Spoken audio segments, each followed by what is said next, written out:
Oi meninos, no vídeo de hoje a gente vai continuar a estudar as civilizações da Antiguidade Oriental, aquelas civilizações do Crescente Fértil.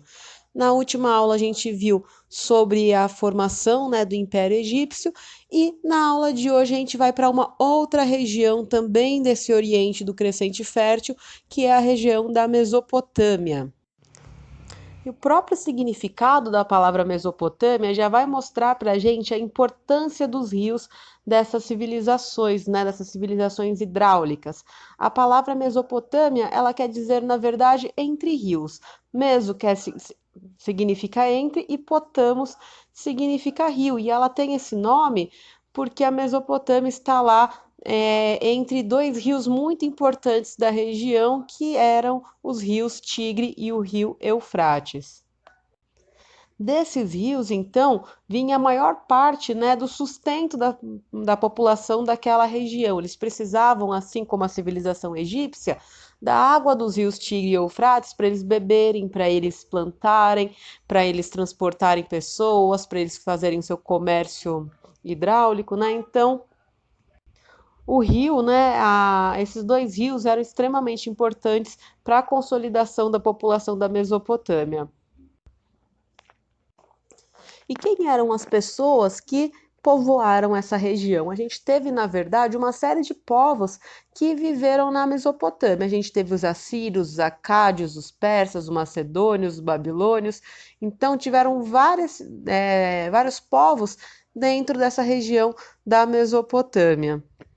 Mas a gente não vai entrar na aula de hoje nas características, mais específicas dos povos que habitaram essa região. A gente vai centrar essa aula em algumas características mais gerais que são fundamentais para a gente entender esse povo, mesopotâmico. Mais uma vez, de uma forma semelhante ao Egito, o povo da Mesopotâmia era um povo, que vivia em uma sociedade muito desigual. A gente tinha, de um lado, os camponeses, os artesãos e os escravos, que produziam a maior parte das riquezas da Mesopotâmia, e de outro, a gente tinha os funcionários reais, os reis e os sacerdotes, que tinham mais privilégios, tinham mais dinheiro e tinham melhores condições de vida naquela região. Inclusive, esses membros de classes sociais mais altas, entre os privilégios que eles tinham, eram de organizar as grandes obras que tinham lá na região da Mesopotâmia. Como a gente tinha aí os palácios reais, que eram onde os reis da Mesopotâmia moravam, e também os zigurates. Mas o que eram os zigurates? Os zigurates eram templos que existiam lá na região da Mesopotâmia. As cidades que a gente tinha nessa região, elas eram construídas ao redor desses zigurates, ao redor dos templos, porque a religião era tão importante que toda a cidade era construída, cercando esses templos. Mas de uma forma um pouquinho diferente do Egito, os templos religiosos não eram realmente túmulos, Lembra que lá no Egito a gente tinha as pirâmides que serviam como sarcófagos para você colocar o corpo dos faraós da sua família? Aqui na Mesopotâmia, os templos não têm, essa função de túmulos. Os templos, os zigurates, era um espaço onde as pessoas, a população, o povo da Mesopotâmia, oferecia seus tributos aos deuses, além de ter essa função de oferenda. Os zigurates também eram um espaço onde os sacerdotes faziam estudos do céu, para entender aí a astronomia.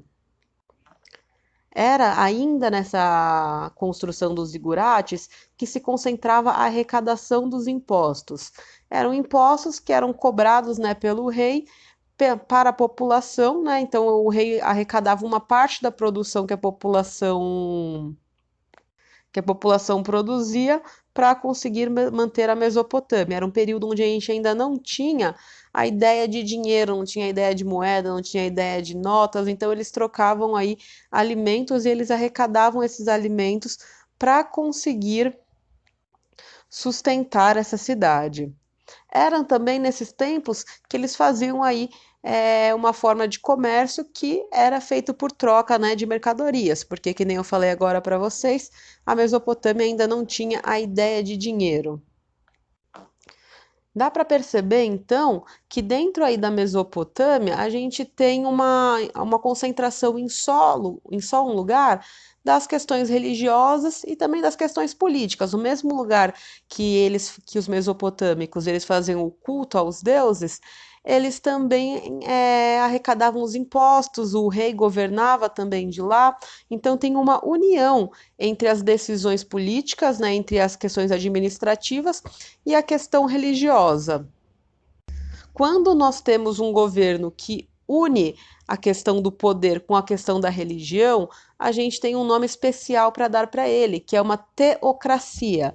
Então, quando a gente tem um governo que une, né, tanto as forças religiosas quanto as forças políticas, a gente chama de teocracia, com tel significando Deus e cracia vindo da palavra kratos, significando o poder. E de uma forma um pouquinho diferente do Egito, né, quando a gente pensa na questão da organização das cidades, a Mesopotâmia não era realmente um império. Lembra que os egípcios conquistaram várias regiões que eram todas governadas por um faraó? Na Mesopotâmia era um pouquinho diferente. As cidades, né, da Mesopotâmia, elas tinham aí o comando de um rei, mas eram cidades que eram independentes uma das outras. As cidades tinham autonomia, era como se fossem vários estados onde os governadores tinham um poder de decisão grande. A esse tipo de organização política a gente chama aí de cidade-estado, que é quando as cidades elas têm uma independência política uma das outras. E esse é um conceito importante não só para a gente entender a Mesopotâmia, mas também mais para frente, quando a gente for entrar na Antiguidade Ocidental e quando a gente for ver a civilização da Grécia. Um outro ponto muito importante para se conhecer aqui da Mesopotâmia é sobre a justiça de lá. Por quê? É tão importante a gente ver isso na Mesopotâmia? Porque na antiguidade, a maior parte das regras, das leis, elas eram transmitidas de forma oral. Não tinha um livro, uma constituição que colocassem as leis, que apresentassem as leis. E por isso as regras de convivência na antiguidade não eram muito claras. Mas a gente vai ter uma modificação dessa situação lá na Mesopotâmia. Na Mesopotâmia, pela primeira vez, a gente vai ter um código de regras, um código de leis que é de fato escrita. E esse código é chamado de Código de Hammurabi. E esse código tem esse nome porque ele foi elaborado pelo rei da Babilônia chamado de Hammurabi. Era um código que colocava algumas regras muito rígidas. Qual que era o princípio que ordenava essa Constituição? Qual que era a ideia principal do Código de Hammurabi? É uma coisa que a gente coloca como o princípio do olho por olho e o dente por dente. E o que isso quer dizer? Que a punição que vai se aplicar a alguém seria parecida com o crime cometido. Por exemplo, se alguém fosse lá e matasse seu filho, essa pessoa que matou seu filho vai ser assassinada, porque como ele tirou a vida de alguém, o rei tem aí o direito de tirar a vida dessa pessoa também. Mas como o Código de Hammurabi, né, foi uma lei que foi feita na antiguidade, não eram todas as questões que a gente acha importante nos dias de hoje que apareciam lá na Constituição. Uma dessas questões é em relação a como a mulher era colocada dentro do Código de Hammurabi. Um exemplo disso é a gente pode dar comparando os direitos da mulher no Código de Hammurabi aos direitos do homem. Por exemplo, a mulher ela não tinha direitos iguais aos homens, né? As penas que eram impostas às mulheres eram muito mais rígidas do que as penas que eram impostas aos homens. Um exemplo, né, é que a mulher, se ela não conseguisse ter um filho do seu marido, o marido podia largar dela e devolver de novo para a família, devolver para os pais. Um outro ponto é que a mulher, ela não era vista, né, como uma pessoa que pudesse viver sozinha, se sustentar sozinha, que tivesse uma autonomia. Dentro dessa civilização da Mesopotâmia, a mulher ela estava sempre sujeita à dominação e à proteção masculina. Primeiramente, ela era, né, colocada sob os cuidados do seu pai, depois ou do seu irmão e depois ela era passada para o seu marido. Então a mulher sempre estava aí sob uma dominação masculina, porque ela não era vista como uma pessoa que era capaz de responder por si mesma. Nesse processo, né, de passar os cuidados da mulher do pai para o marido, era feito até um contrato, né? Um contrato que previa uma doação do pai da noiva ao marido. E era mais ou menos um dote que a mulher entregava, né, no casamento para o marido poder cuidar dessa mulher depois do casamento. Então a mulher era vista, né, não só como uma pessoa que não tinha autonomia, mas também era uma moeda de troca aí, onde o pai até pagava, né, de alguma forma a pessoa que viria a ser o marido da sua filha para ficar aí casado com ela. O Código de Hammurabi, né, foi então uma legislação que pensava nas questões do seu tempo, da antiguidade. Então a gente não pode pensar que questões que a gente acha importante hoje iriam aparecer num código aí de leis que é tão antigo como o Código de Hammurabi. Lembrando aí, né, que era um código que estabelecia punições bem rigorosas, como a pena de morte, o açoite, e que a gente pode resumir, né, nos princípios de dente por dente, né, olho por olho e dente por dente, onde o rei tinha direito, né, de retirar a vida dos seus súditos se eles cometessem algum crime que fosse grave o suficiente e permitisse aí uma pena de morte.